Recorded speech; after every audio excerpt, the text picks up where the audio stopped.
Bem-vindos ao Tempo Contra o Tempo, um podcast apresentado por mim, Raquel Varela, historiadora e coautora com o coletivo Kairos.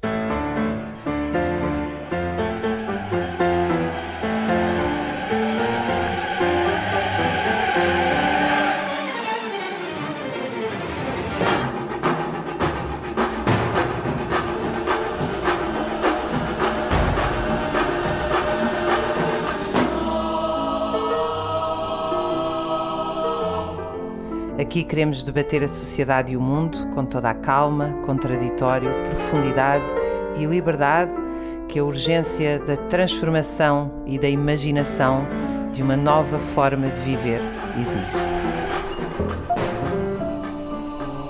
Este podcast é realizado pro bono por mim, mas tem custos para o coletivo que o faz, técnicos e de investigação. Precisamos de uma esfera pública que não seja dependente do Estado ou das empresas. Se quiser apoiar ou doar um valor, pode encontrar todas as informações em TempoContraoTempo.wordpress.com.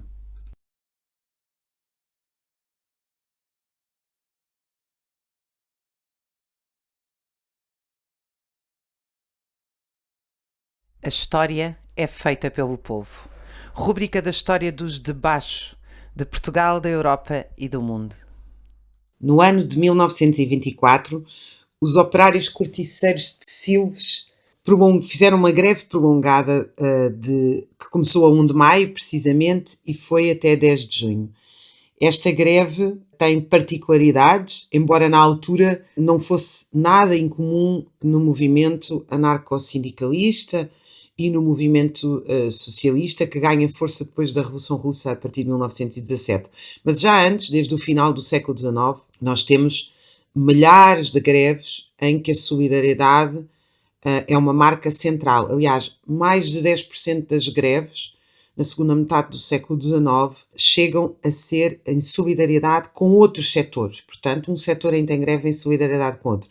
Mas a história que eu trago aqui hoje no Tempo Contra o Tempo é dos operários corticeiros de Silves, em 1924, mais de um mês em greve, que, para continuarem a sua luta, receberam auxílio do fundo de greve de outros setores do país e as suas crianças rumaram no comboio a Faro, Olhão e Portimão, onde foram recebidas pelas casas dos pescadores, dos operários da construção civil que cuidaram das crianças durante este período para que elas pudessem ser alimentadas. Também se criaram condições na cidade de Silves para haver subscrição pública, apoio público para a alimentação destes operários em greve, e fizeram-se coisas tão interessantes quanto teatros, peças de teatro ensaiadas pelos próprios operários para contarem a sua greve. Fizeram-se, evidentemente, encontros regulares, diários. Aliás,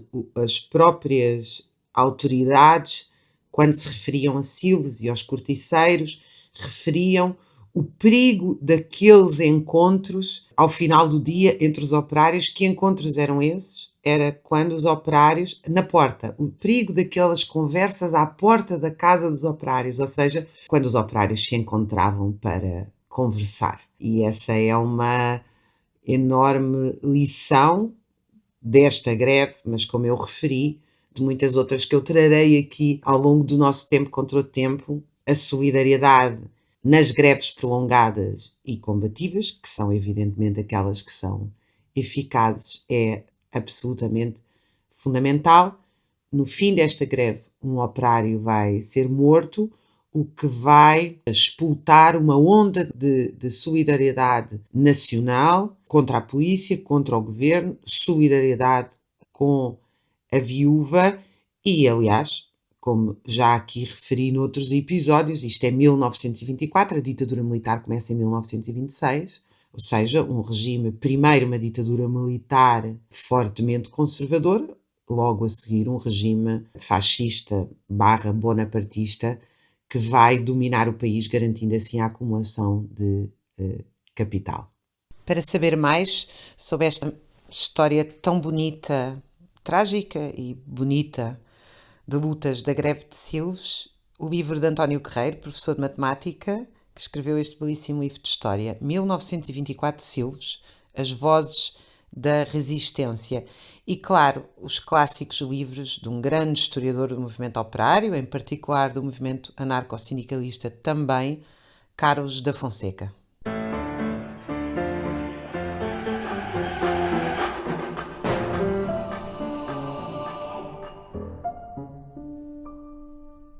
O País não é São Bento. Entrevistas com trabalhadores sobre o real do trabalho, a realidade nos locais de trabalho. Olá a todos os ouvintes do Tempo Contra o Tempo. Eu hoje tenho não só a honra, enfim, não tenho palavras, não tenho o orgulho, a admiração profunda de ter comigo o vice-presidente do Sindicato dos Estivadores da Suécia, Erik Hogelson. É um dos principais responsáveis pelo bloqueio dos estivadores a enviar armas para Israel, condenando o genocídio em Gaza.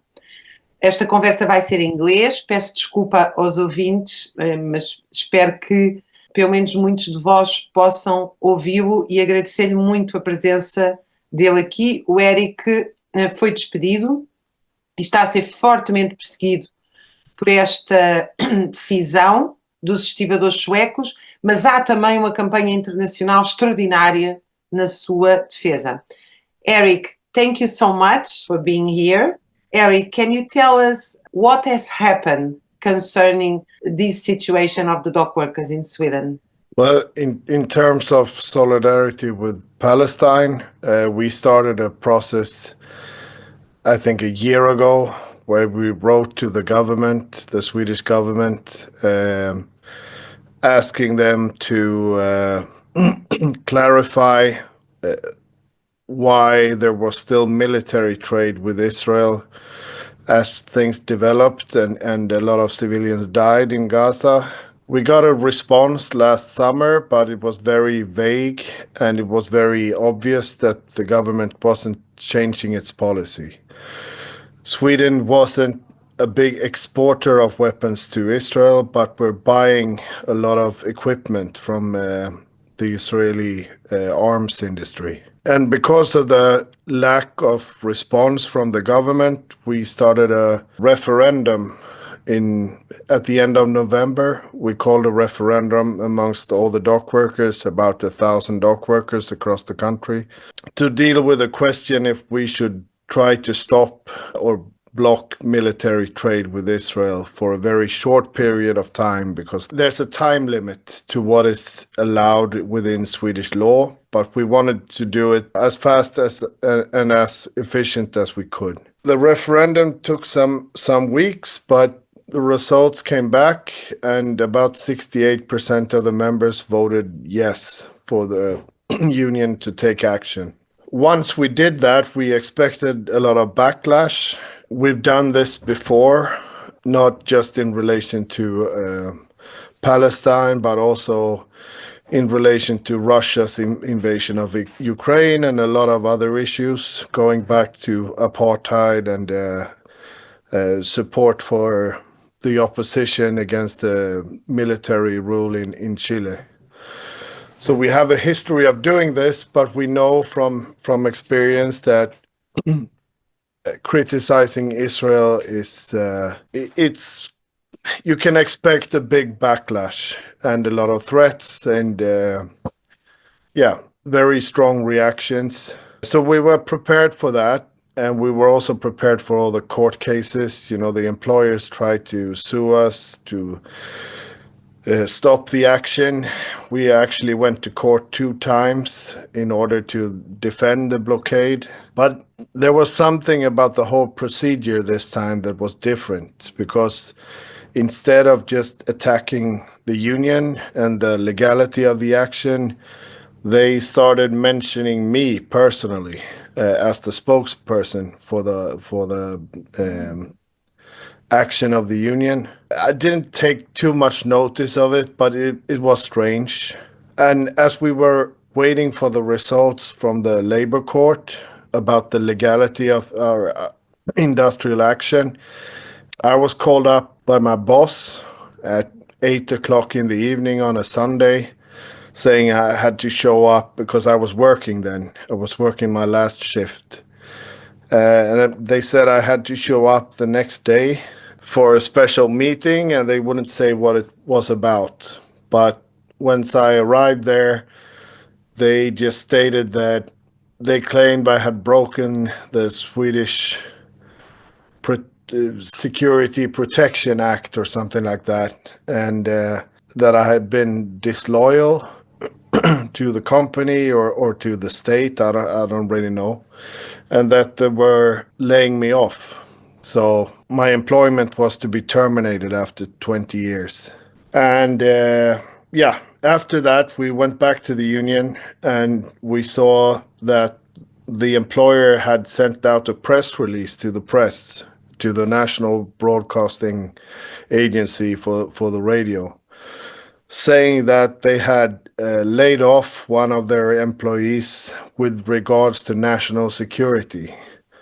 And national security in Swedish law is used for spies and acts of terrorism and stuff like that.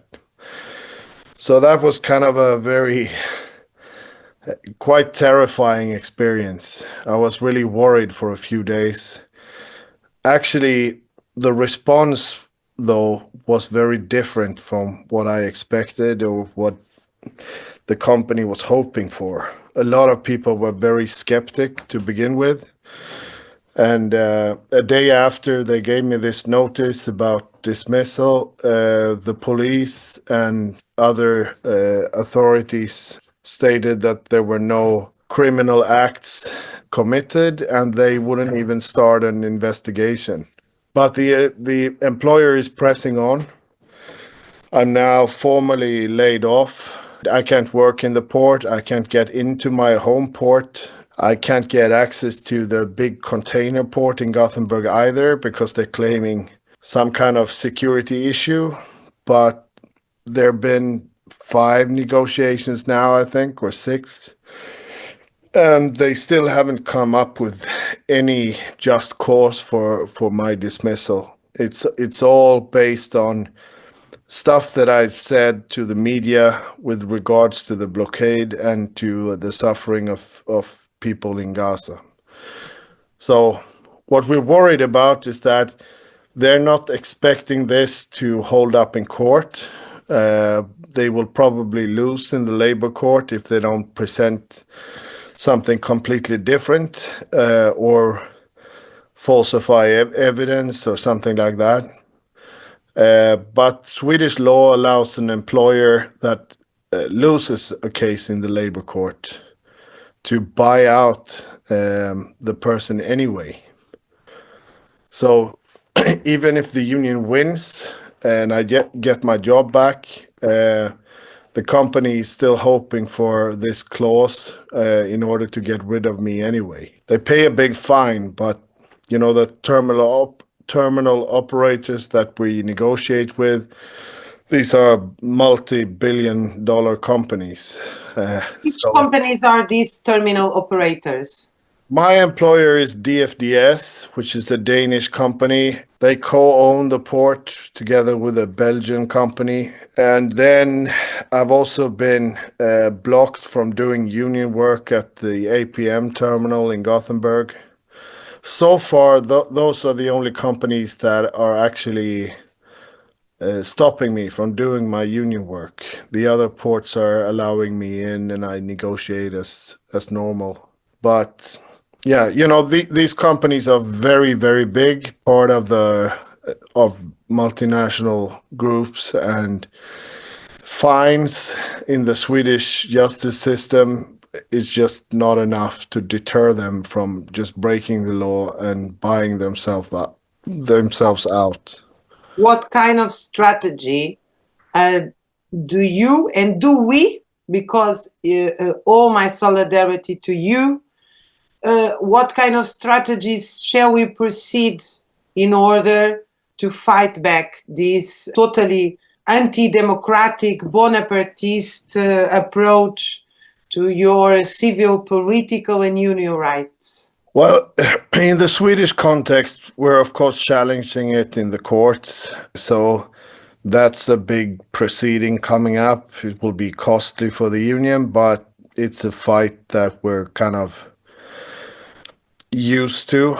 We have lawyers who can present the case, and you're always a bit nervous about how the other side, the companies, will approach this. But so far, we have no indication that they have any evidence, and they kind of shifted their focus away from my public speaking or security issues, and they're now saying that I've been loud in a discussion with a senior boss in 2020, 5 years ago. They also had some issue with the negotiation that I participated in 2023, but that's all we know so far. And it might be that this is all they have. This is the case they're bringing to the court, not to win, not to persuade the judges, but just to get a ruling so they can buy me out afterwards. But we're trying to do what we can within the judicial system, and of course this will affect our funds a bit, but not too bad. But the only way for me to get my job back is through collective action from my co-workers. So what we're doing is that the CBA, the contract negotiation, is up right now. And we're trying to pursue a national CBA that will prohibit the employers from repeating this in the future. So we're kind of trying to counterbalance this buyout clause in the law with huge fines that are linked to the company's actual turnover. So a buyout would be very costly for a big company, less costly, but costly enough for the small ones. And is there any collective action in the sense of strike, blockade, material action of your co-workers in the European Dock Workers Council, in the International Dock Workers Council, and in ITF, all these organizations of dock workers worldwide? Yeah, but, well, the national contract has expired. We're now in mediation, but if we don't reach an agreement with the companies, the Swedish port operators, this coming week, we'll go on strike on Wednesday. Those will be national strikes.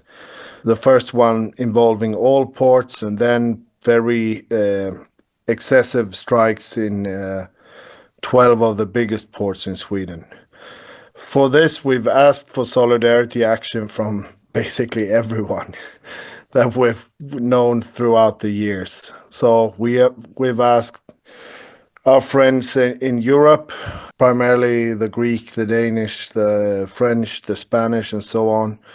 But we've also asked all the international organizations, the IDC, the EDC, the ITF, and we'll see.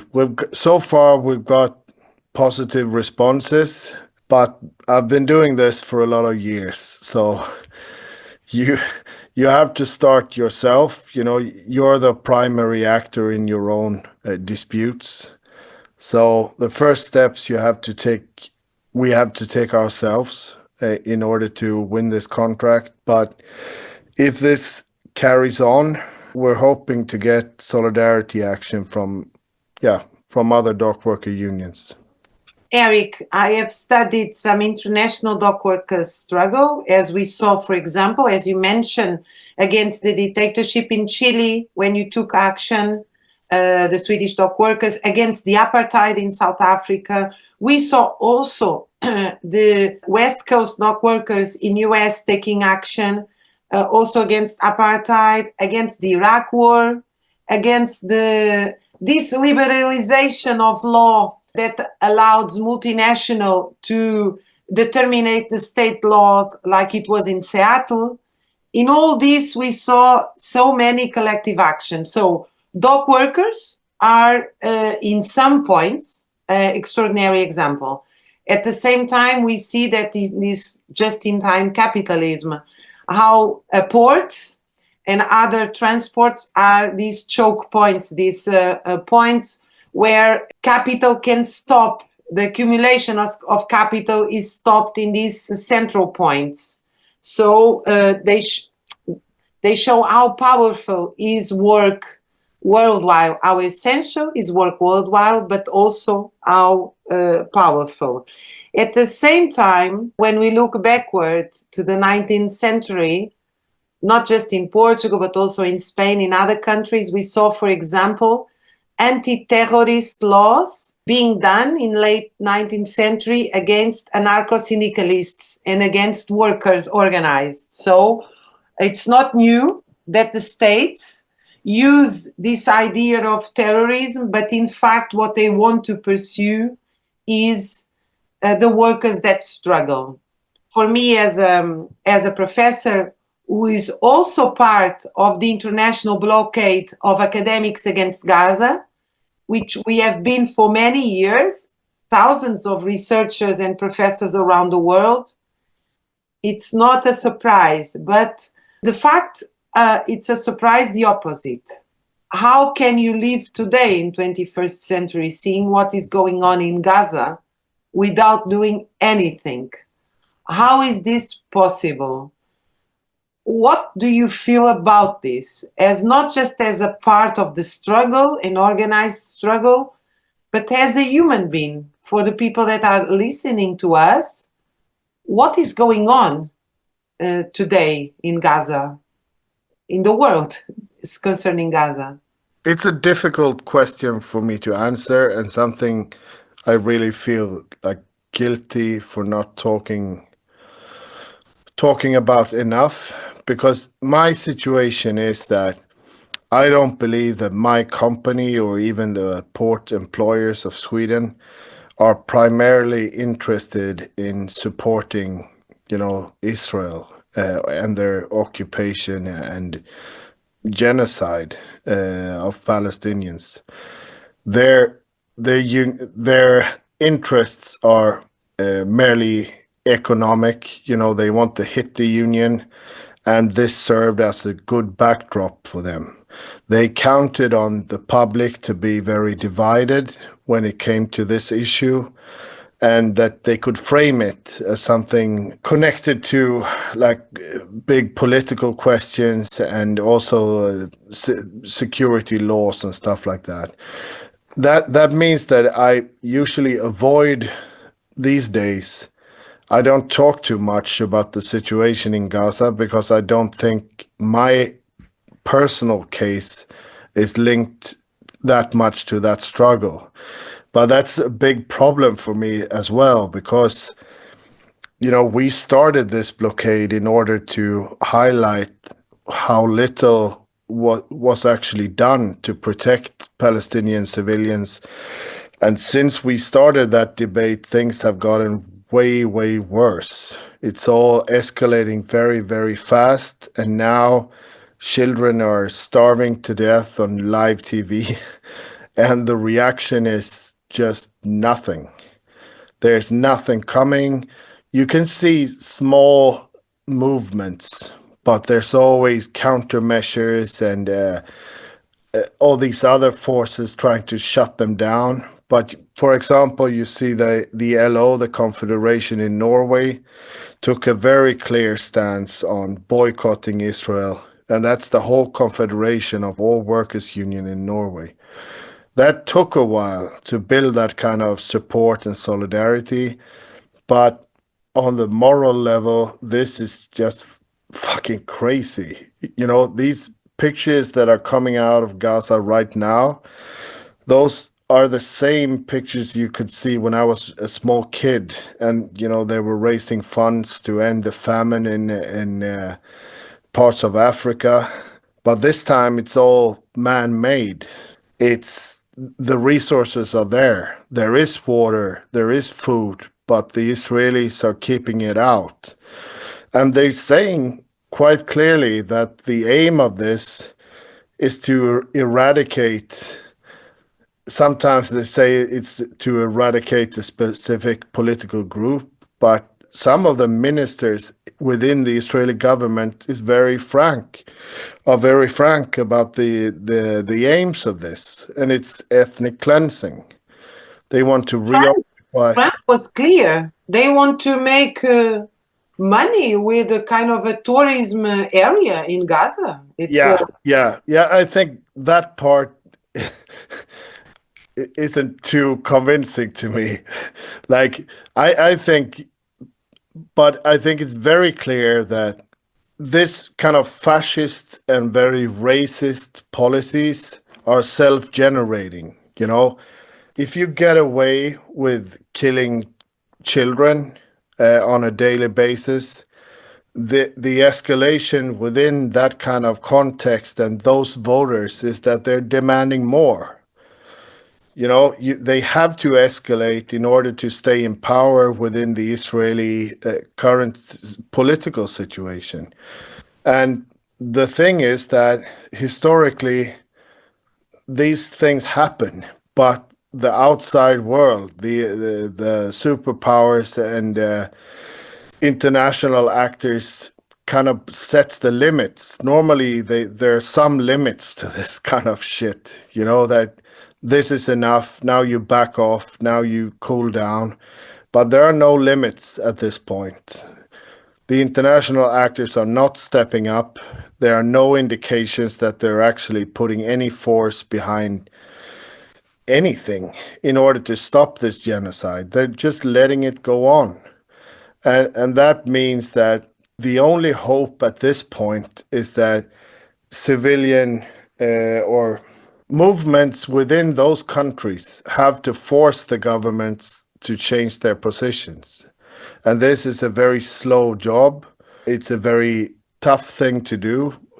We're getting there, I think. People are changing their minds. People who have been pro-Israeli to some degree are changing their minds, but it's having no effect on the actions of the governments. The only sensible thing when you're watching a genocide is for all outside actors to say, we're sending armed force in order to defend this population and stop them from dying. And that is not even on the table from any parties, from any other countries in the Middle East. No one is doing enough. Yeah, that's why I feel a bit ashamed sometimes, that I'm not talking about this anymore because I'm stuck in a very economically oriented world where my company and the employers in the ports are trying to get rid of a union activist in order to make more money, not to affect policies in the Middle East primarily. That should probably what I was talking about anyway. But yeah, it's a strange situation. Thank you so much, Erik, for this, your commitment and all you do. Erik, a final question. As this example shows, you have been engaged in a type of unionism that, for me as a historian, reminds me a lot the unionism in the late 19th century of the anarcho-syndicalism, or the internationalist, socialist unionism in the 20s, in the 30s, that almost has vanished after the Second World War, and even after some countries after the 30s, when the unions took a much more national approach and much more negotiated social pact. Also, we saw a unionism that it's much more based in a bureaucracy that grows up, managing pension funds, etc. Yeah. And your type of unionism, which has some other examples, but they are not the majority of examples in the world now. How do you see unions? Also, how politically they are engaged with the transformation, equality, etc. Because the other unions say they are not politically, but in fact they are defending the states and the status quo when they say they are not politically. How do you see unions? How do you see unions should be? In what kind of unions do you believe? I think the dock workers, and this was 10 years before I was born, so I take no credit.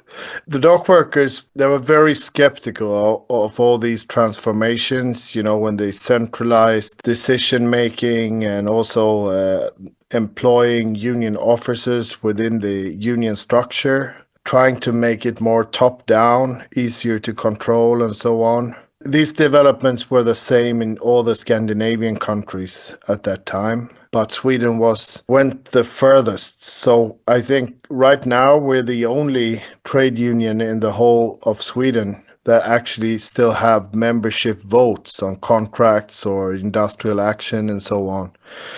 We're the only union where members still get to vote, and has a double purpose. The one is that you don't lose sight of what the membership are actually asking for or willing to do.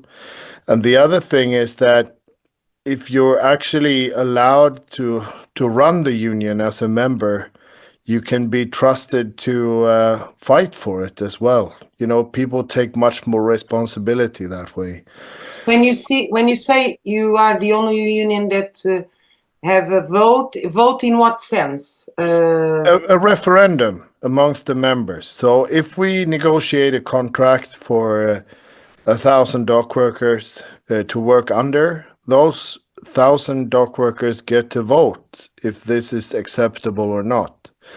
And if we call a strike, like we've done for Wednesday next week or the 21st of May, the membership decides if they're ready or not. So, but this was the tradition of most Swedish unions up until the 1950s. That's how things developed, and that also laid the foundation of the political engagement of the worker struggle in Sweden. People were involved. They took different stands on different issues. They weren't really fully controlled, by the central level of the unions, which sometimes was a problem for running the union the way the leadership wanted. But it created a culture of political engagement, which wasn't, we're not affiliated to a political party, for example. Most unions that are affiliated to political parties these days have no evaluation of what that party does. If they're doing anti-union legislation in parliament, they still get the support of the unions. So when it comes to the political process, I don't know, but union engagement and commitment to taking a stand, for example, with apartheid, this was the case with the dock workers. The whole union movement moved, but the dock workers, they could do it 1 or 2 years ahead of the others because they were not kind of constricted by a political bureaucracy within the confederation. And so they were leading by example. And that's, I think, what we're still doing in the Swedish context. We just decide that this is not acceptable, and we're willing to take the risk in order to call it out. But in order to get unions like that, you have to build from the ground up. You can't just change the people at the top and put in some radical people with a good rhetoric, because the base isn't ready. And if you ask the base, without having them engaged for a number of years and getting their experience, the base will say, no, we're not ready, we don't want to take the risk, and so on. But in a rank and file union where people are forced to fight, to improve their conditions, they also learn that fighting for others it's kind of a natural thing if you want their support at another point. It's not a transactional thing, you know. You don't call in favors when it's your turn to fight, but you build a culture of solidarity, and you know that that might come back someday when you actually need it. Erik, thank you very much for this interview. I just wanted to say, as an academic, and so many brothers and sisters around the world in academy are being also threatened and even dismissed because they support Palestine. And I hope the academics can support the dock workers, and the dock workers the academics. I hope that all workers in the world could join defending what we cannot accept, defending against what we cannot accept with this terrible genocide. And thank you for what you have done, because your decision and your commitment, we are all part of it. I hope we can all, and the people that are listening to me in this podcast, can we all take action in concrete terms, defending you and all the people in the world that are persecuting because of defending humanity. There's a lot of information in English if people want to know more. Some in Spanish, nothing in Portuguese so far. No, but we will publish and we'll translate it here next month. And next month, because there will be a new labor journal. Could you tell us if there is a website or where we can spread this information concerning your defense? The easiest way is just to go to www.hamn.nu.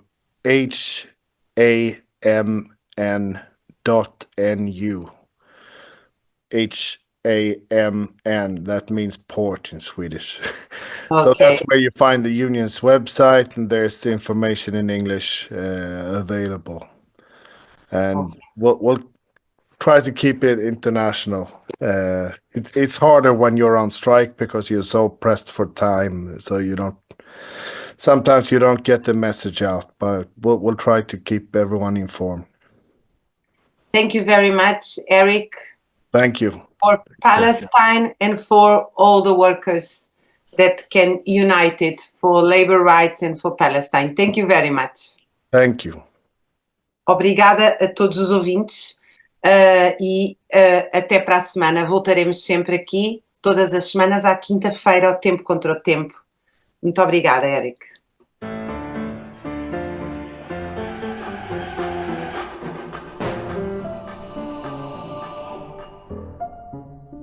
Notícias de Lugar Nenhum. Afinal, o que pode vir a ser o socialismo?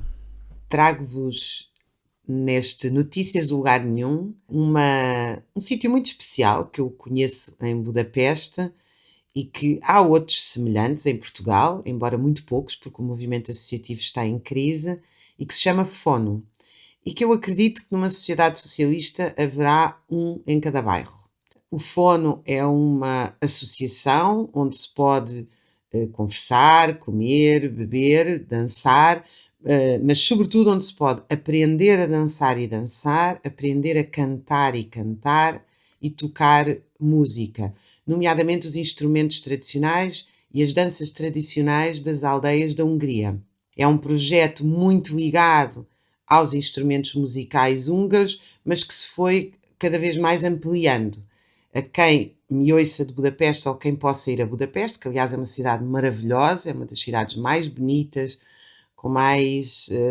faz tudo a pé, com uma cidade acolhedora do nosso tamanho, profundamente humanizada. Não deixe de ir ao Fono, que fica um bocadinho... fica a um quarto de hora de elétrico do centro da cidade, e é um espaço verdadeiramente acolhedor. E desta vez, quando eu lá estive, as aulas começam às 6 da tarde, dança-se com 2 professores, as danças são rotativas, como nos bailes antigamente, para que as pessoas fossem trocando de par e conhecendo outras pessoas, e portanto uma verdadeira rede social contra a solidão das mal chamadas redes sociais hoje nos telemóveis. Portanto, as pessoas vão dançando umas com as outras, vão trocando de par, os músicos com grande inspiração da música balcânica e da Europa do Oeste tocam, portanto tudo tocado ao vivo, com uma grande presença dos violinos e da música camponesa dos Balcãs e da Europa do Oeste. As danças são relativamente fáceis de aprender, ao final de 2 horas pode-se pelo menos continuar para o baile seguinte. No fim da dança, é muito frequente na Hungria haver uma espécie de medição de forças dos homens em que eles apresentam-se a dançar sozinhos, com grandes pulos, com uma espécie de dança e percussão no próprio corpo, tocada no próprio corpo, e depois cada um deles. Uma espécie de concurso para quem é o homem mais vigoroso, que dança melhor, que pula mais. Nesse dia tivemos também canções, ou seja, o canto faz parte do ensino, também faz parte do ensino público, e a aprendizagem de instrumentos, vários. E depois as pessoas dançam, bebem, comem, conversam, enfim, um espaço absolutamente maravilhoso que eu penso que um dia, em cada rua dos nossos bairros, vamos ter um espaço assim, que evidentemente deverá ser gratuito, público, aberto a todos, porque é assim que deve ser uma sociedade socialista. Foi o Notícias de Lugar Nenhum.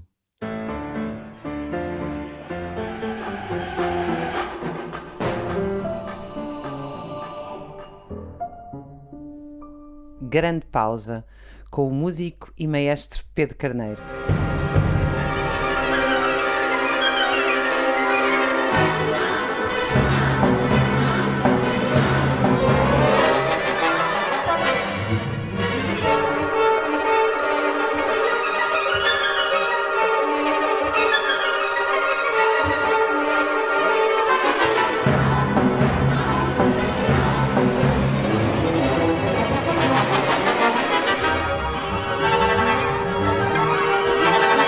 Olá, Pedro. Acabámos de ouvir Stravinsky. Bem-vindo de novo aqui à Grande Pausa. É um prazer. Nós ouvimos um pequeno trecho de uma das mais extraordinárias obras do século XX, A Sagração da Primavera, Le Sacre du Printemps, de Igor Stravinsky. Foi feita para um bailado. E vai servir de modo para esta conversa, este trecho em particular que se chama O Jogo do Rapto. E, portanto, do tema que nos traz aqui hoje, que é o Stravinsky, o Jogo da Cópia. Ora, eu vou começar com uma provocação. Antes disso, claro, vou apresentar o Stravinsky para os nossos ouvintes. Foi um compositor russo que teve, aliás, mais tarde nacionalidade francesa e também norte-americana. Foi um dos compositores mais influentes do século XX, pela sua música, mas também pelo seu pensamento, pela sua abordagem e pela sua técnica de escrita numa miríade de estéticas e linguagens, onde conseguiu também copiar, sim, replicar, emular a música de compositores de outras épocas. Aliás, o Stravinsky disse-nos, aparentemente, há uma citação, será mais ou menos isto, mas serve aqui o nosso propósito. Não sei se será exata, mas serve o propósito. Dizia o Stravinsky que um compositor menor pede emprestado, um grande compositor rouba. E, portanto, eu hoje vim a falar sobre o rapto, falar sobre o roubo, também inspirado pela excelente entrevista recente que fizeste ao professor Adão Supiô na RTP2, Fosse a Televisão Sempre Assim, aliás, feita, como dizia também no final, eu vi nos créditos, com o coletivo Kairos. Faz aqui o tempo contra o tempo. Exatamente, com o tema, o trabalho não é mercadoria. Mas sobre esta obra, a música e o bailado, desta sagração da primavera, conta uma história da Rússia pagã, uma história imaginária, mas basicamente onde a terra, para se poder renovar e voltar a haver primavera, é necessário sacrificar uma jovem. Basicamente esta é a história. A música foi feita para a temporada 1913 dos ballets russos, do Diaghilev, em Paris. Tinha uma coreografia original de Nijinsky e na sua estreia, a história é bem conhecida, no Teatro des Champs-Élysées, em 1913, claro, a música e a dança eram tão radicais que houve pancadaria e grande escândalo. Mas, portanto, voltando aqui à alegada citação do Stravinsky, que um compositor menor pede emprestado e um grande compositor rouba, gostaria de dizer o seguinte. Ora, para tocar esta obra, é necessário alugar a partitura do maestro e todas as partituras dos músicos, é necessário pagar direitos. Ora, isso em qualquer país é feito a um representante da editora, que portanto, que representa o compositor naquele país. Em Portugal envolve a encomenda dos materiais, das partituras, chegam por correio, pagando os portes, claro, pagando todo o material, assim como os direitos para executar esta peça. Eu não sei o valor exato, mas nunca será menos de 1.000 euros por concerto, todo este processo, e portanto, se forem realizados 4 concertos, será este valor a quadriplicar, grosso modo, há um ligeiro desconto, mas é mais ou menos este o valor. Ora, isto não é um problema na Alemanha nem em França, onde as orquestras têm, e noutros países, onde as orquestras têm orçamentos folgados para poder alugar, para poder tocar música nova, para poder fazer encomendas de novas composições a novíssimas e novíssimos compositores, mas com o apoio às artes e principalmente com o orçamento da cultura que não chega, que tem vindo a subir, o que é fantástico, mas não chega sequer perto de 1%, tenta-se evitar a todo o custo música composta por compositores que ainda não estejam em domínio público, ou seja, compositores que não tenham morrido há mais de 75 anos. O que é que acontece? Excluir esta música por falta de meios, existe cá uma diminuição considerável à criação musical, ao pensamento musical, ao seu desenvolvimento. Eu acho este tema, desculpa interromper-te, este tema é absolutamente fascinante. Aliás, eu vou pedir ao Tiago, que é aqui do Coletivo Kairos, quem faz toda a parte técnica, e com o Pedro de realização, para nos colocarem um excerto de uma entrevista que a Elis Regina deu, onde ela defende, a grande Elis Regina, cantora, enfim, fundamental da MPB brasileira, onde ela diz que era preciso um sindicato dos artistas e que não percebe para onde é que vão o dinheiro dos direitos de autor, porque para ela não é, certamente. Isto foi há, não sei há quantos anos, 4, 5 décadas, posso estar... Sim. Não vou, estou a dizer de cor.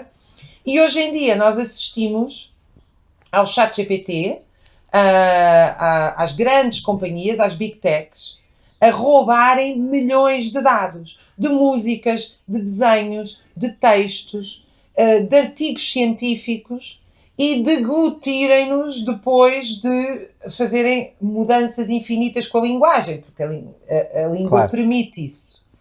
Então nós vivemos aqui, cada vez se paga mais direitos de autor, cada vez os autores recebem menos e cada vez há uma maior concentração de riqueza em quem engole a autoria, de facto. Sim. Bem, o paradigma mudou. Aliás, nós vemos também na cultura que, por exemplo, eu dou um exemplo, há 20 anos, foi quando nós voltámos a Portugal, eu e a Teresa Simas, os orçamentos para os concertos, aliás, desceram em 20 anos.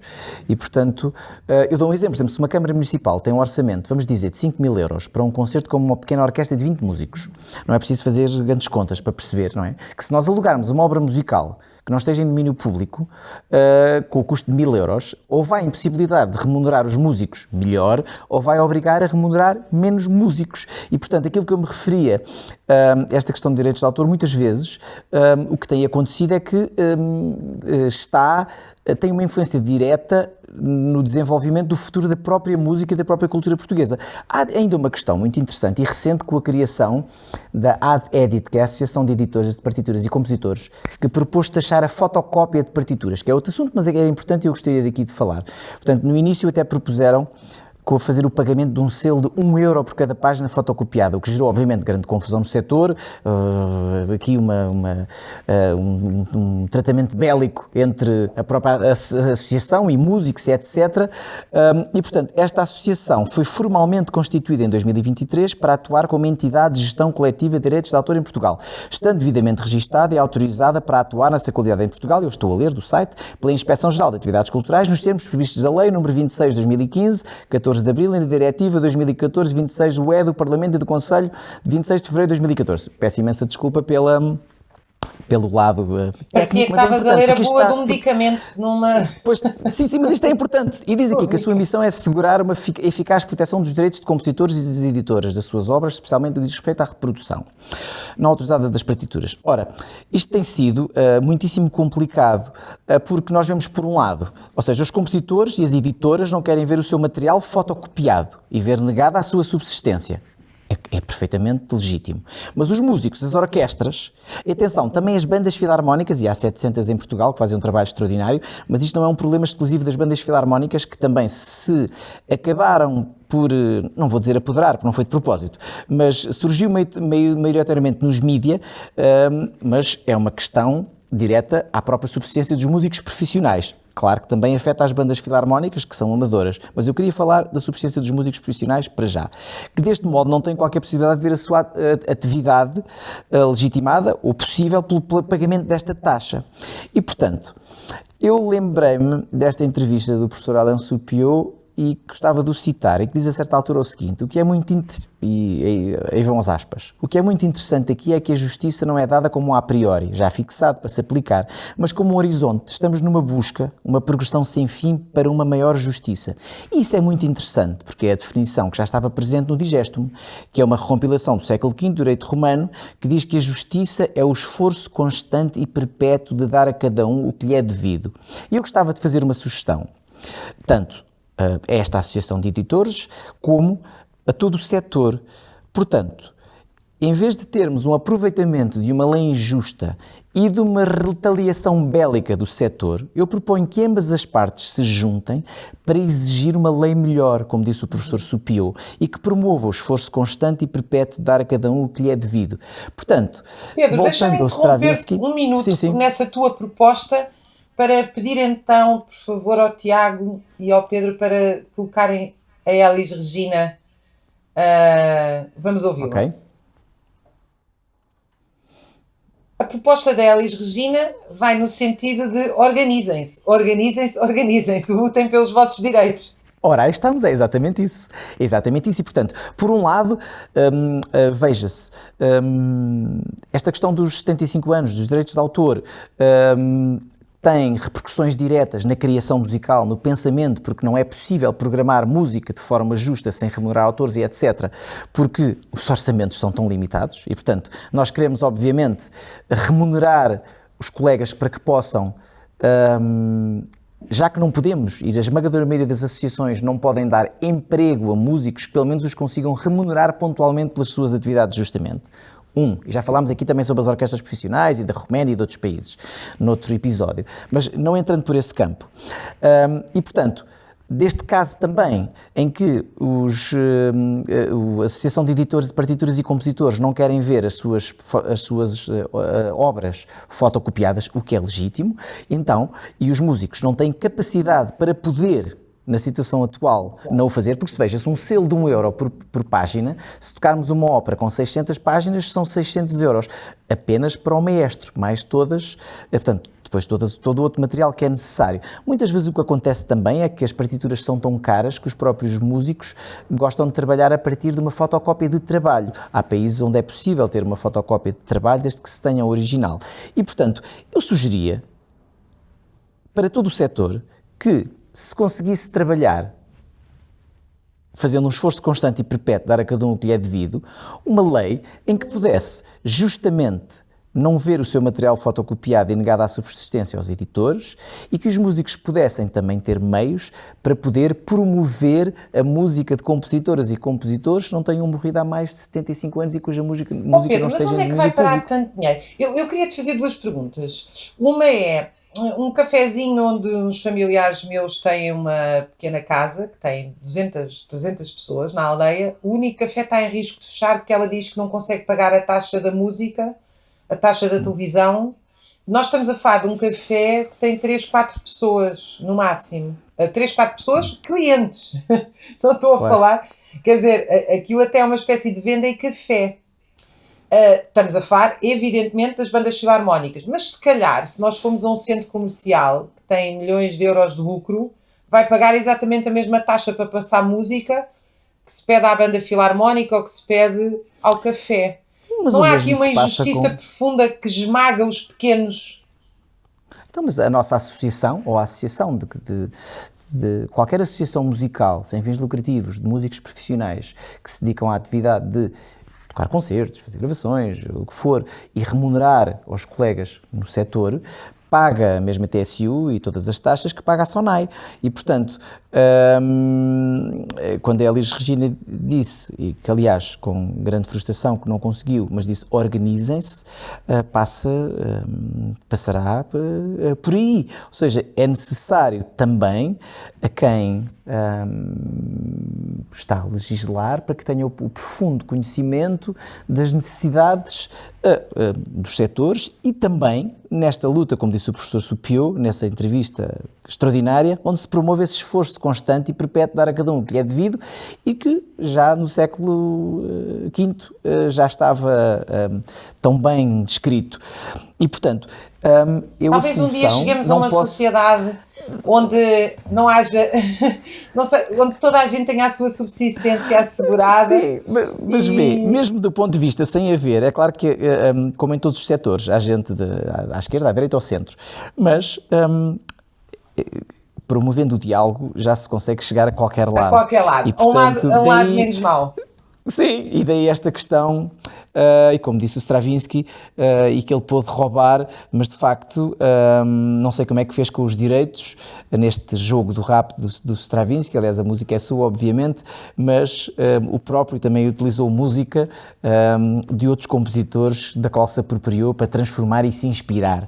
E portanto este jogo da cópia, sem sombra de dúvida que para os herdeiros do Stravinsky deixaram numa posição extraordinária, onde a sua música será sempre alugada, tocada e fruto da distribuição dos direitos do seu trabalho, mas temos esta situação neste momento em Portugal e em muitos locais. Uma pequena nota, Pedro, na nossa despedida, para te dizer que nós, quando fizemos o De Pé sobre a História, também do coletivo Queiroz para a RTP2, os 200 anos de História de Portugal, que quem nos está a ouvir pode ver sempre no RTP Play, não conseguimos pôr um excerto dos tempos modernos, o famoso em que o Chaplin está a apertar porcas e depois quer apertar os seios, sonha apertar os seios de uma mulher, como forma de fugir do sofrimento no trabalho, porque pedem milhares de euros e contou-me na altura, não vou citar porque não sei se quer que seja citada, que uma das filhas do Chaplin comentou: os meus irmãos vão conseguir que toda a gente deixe de conhecer os filmes do meu pai, com o valor que pedem pela sua obra. Pedro, obrigada. Obrigado. Mais uma vez por esta lição, por esta aula, por esta, enfim, absolutamente fantástico momento que passamos aqui contigo de 15 em 15 dias no Grande Pausa, no Tempo Contra o Tempo. Voltamos daqui a 15 dias e despedimos-nos com mais Stravinsky. Vamos ouvir um excerto finalíssimo da danse sacral desta Le Sacre du Printemps de Igor Stravinsky. Voltamos a ver-nos em 2 semanas. Até breve.